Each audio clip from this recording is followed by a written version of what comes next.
So, into the next week, and I've just had to help deliver a little ewe lamb with Henry in tow, so that's been interesting. He's gone to get his bike now, bless him, because I've made him sit on a chair in the corner because the ewe that has been delivering is quite wild, and I knew it'd distract her.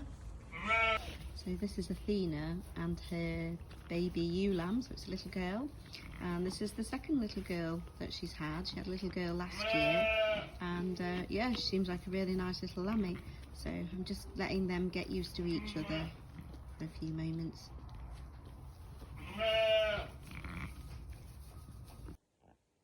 I just thought I'd add to everybody that thinks that this looks all kind of golden and glorious and like an absolute perfect existence.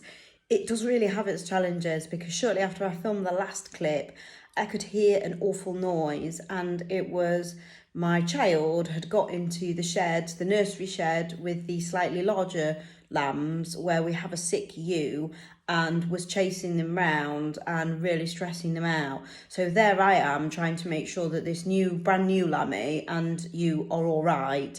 And I've told him he can ride his bike because he's asked if he can do that. And so there he is doing something that he was specifically told yesterday not to do. And he knew it was naughty because as soon as I got there, he started crying. So I've took his bike off him and confiscated it, and he's hysterically crying now.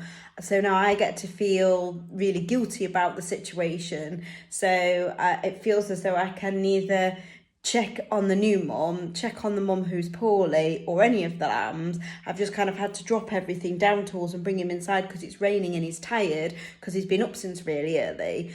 And my mum should have been here this afternoon, but unfortunately she's really unwell, so she hasn't been able to be here.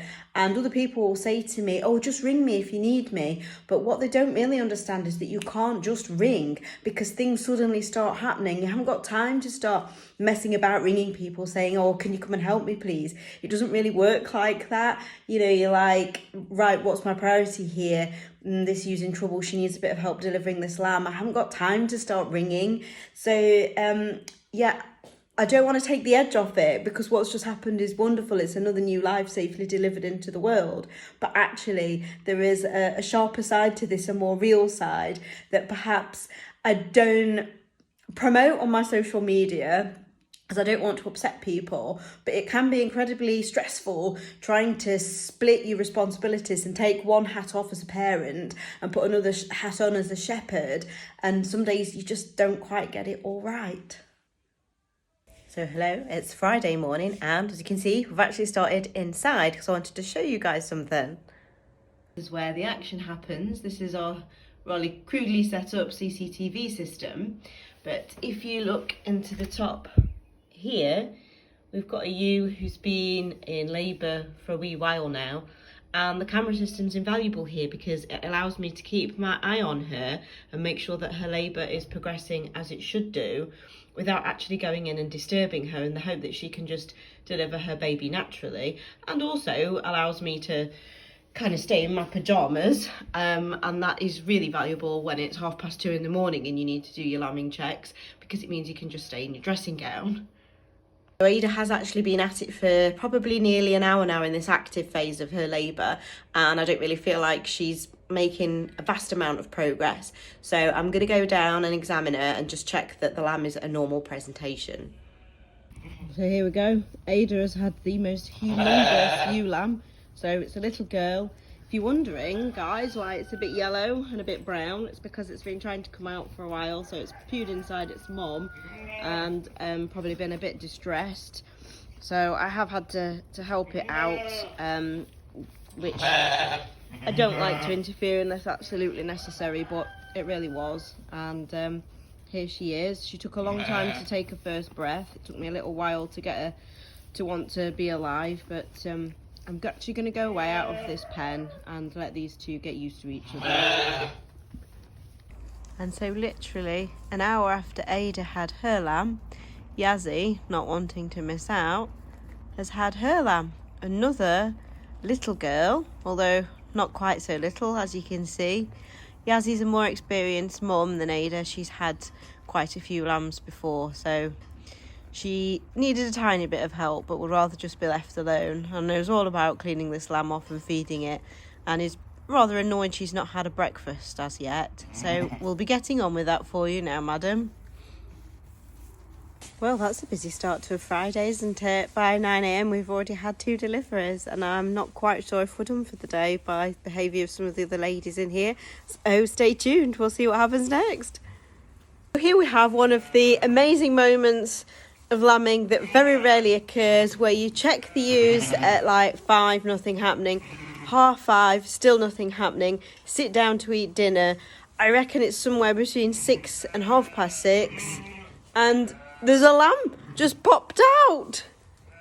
And so this is Zion, and Zion has had this little baby all on her own with no interaction or input from humans. And I would say, looking at how white it is, it came all of a sudden. Maybe it was a surprise. Bless you, Zion. This is a good lamb. This lamb knows how to get straight to the milk bar. Mum's not bothered. She keeps giving him a bit of a fuss. She's licked him a bit. She's eaten a bit of hay. She's eaten a bit of straw. And he's just gone to the milk bar. This is perfect.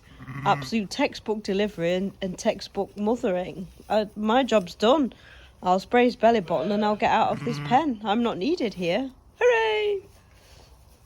So it's 11:30 on Tuesday, and this is Audrey.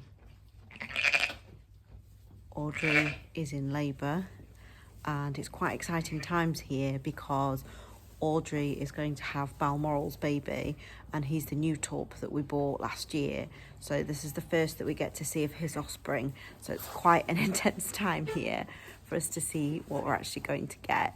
And just to make sure that Audrey is okay, because she's been at it for a little while now. So I'm just going to give her a check over and make sure that everything's all right. Here we go. One colourful lamb. I won't lie, we've had to help her. I think she likes him. She's been a bit rough.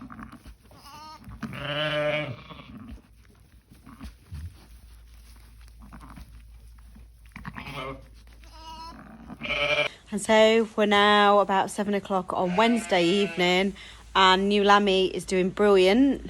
So here he is. We've called him Dollar, and I think Mummy Audrey really does love him. He's a cracking lamb. He's insanely tall. She's one of our tallest ewes, and he can only just get under her to get his snap. And then if we kind of go on to talk about everything happens for a reason, obviously I don't want to be delivering lambs between 1 and 1:30 in the morning if I can choose. That's not the time of day that I would choose, Audrey. No, I'd probably choose it to be a bit earlier, or, you know, like maybe if it could be 5 a.m. so then we can get up and get on with the day, that's fine. But if we look at everything happens for a reason, there was actually an issue in another pen last night which we wouldn't have seen had we not been in here. So I do think that there was a reason for this, if I just kind of get down with spooky feelings. This is the pen where the issue is identified. This is Zion, who, as you all know, had her baby, her little baby there, Darwin. She had him a few days ago, and he was incredibly lethargic last night and not feeding and just not right at all. So we're not entirely sure what's wrong with him. We've given him some pain relief and some antibiotics, and he just seemed to be feeding again now, because it creates a secondary issue in that her bag had got massive and hot because she wasn't feeding him. So yeah, it kind of escalated quite quickly. So I was really glad that we were out here. I was able to give him some pain relief, some antibiotics, and a quick shot of the kickstart that I showed you all in the other video that we did the other day, just to get him going. And as you can see, Darwin is pretty much back to full bounce, so that's very reassuring to see. For the week that started with this little lady, Demeter, who is Athena's baby. Athena does get a bit worried, so I'm not going in that pen with her.